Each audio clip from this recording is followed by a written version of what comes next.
As with Baden, who tried to give you a 15-week course in 15 minutes, I'll try and give you a 12-week course in 12 minutes and see how well we can do. When thinking about that task, what's the one message I could give you about how to most successfully make change happen in your life, in your organization? I'll start by answering that question by telling a story. In my psychology days, I'm trained as a psychologist, I used to work, when I was still in the States, with severe alcoholics, drug addicts, mental retardation patients, and let's just pick on alcoholics for a while because we can all relate to that at some point, having had alcohol. When we get a severe alcoholic, not the average run-of-the-mill alcoholic like we have here, someone who's non-functional with alcohol, we get them in a treatment program. It could be a 3-day treatment program, it could be a 3-week or even a 3-month treatment program. And of course what we do is we get them in a program, and we control their environment, we control what they eat, we control who they see, where they go, we give them therapies, and we work on the psychological issues, the emotional issues, and we do a pretty good job as a class of psychologists. Most people at the end of a 3-day, 3-week, 3-month detox program are physically detoxed. They feel better, they're dealt with a lot of really important emotional issues. Unfortunately, if you think about it, guess where an alcoholic goes the first night when they leave a treatment program? They go back to the pub. Now, would you think that a pub is a really good place for a person to be if they're trying not to drink alcohol? Probably not a really good environment. So what's that got to do with what we're doing here today? All right. My training as a social psychologist, everything we believe is based upon a simple equation that says behavior is a function of the person interacting with the social environment. Right? We do what we do because of who we are and where we find ourselves. Behavior is a function of the person, who we are, our personality, our beliefs, our values, and where we find ourselves. You each have a personality. Some of you are introverts, some of you are extroverts, some of you like chocolate, some of you like vanilla. But when you come into an environment like this, because the social situation is so powerful, you're all doing the same thing. Right? Your behavior tonight is much more controlled by the social environment than by your personalities.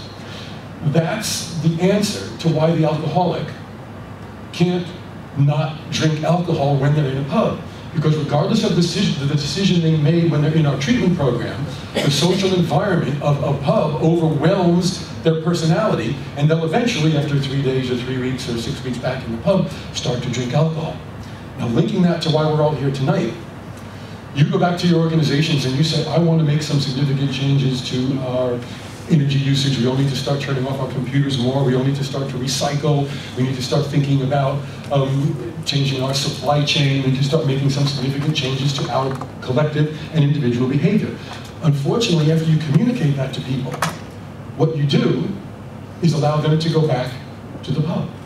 Because you haven't changed anything else in the social, psychological, cultural environment back to work. If all you do is explain to them that you want them to change and then have them go back into the old social environment. And that's why the statistics are very, very clear. For the last 2 decades, whether it's personal change or organizational change, somewhere between 50 and 80% of our change efforts actually fail. Between 50 and 80% of our change efforts fail. That's more than half.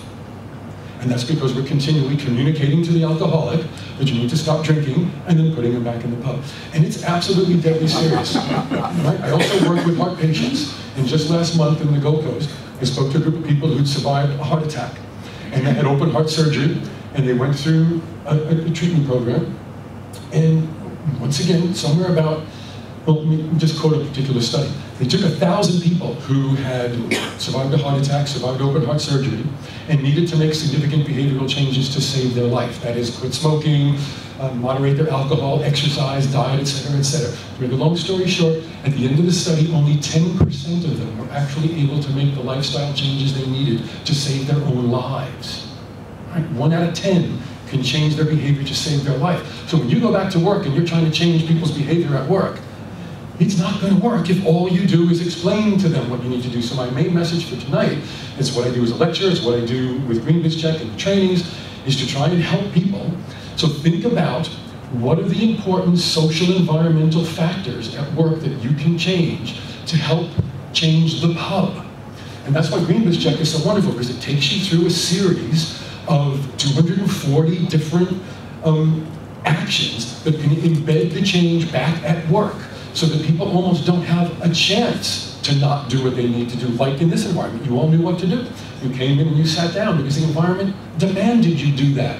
So what's so wonderful about the GreenBizCheck situation, sort of the GreenBizCheck methodology, and that's why I promote it so much and I'm so excited about it, is that it fits with the social psychological view of the world. Yes, you need to communicate people and educate them as we've done tonight, but then it also helps you create a new environment so that you're putting people into the place, into a situation where they have no choice but to do the sustainable, green, right thing. And unfortunately, in 10 minutes, I don't have a lot of time to tell you exactly what that is, but that's what the GreenBizCheck assessment is all about and allows you to do. So I strongly recommend it to you.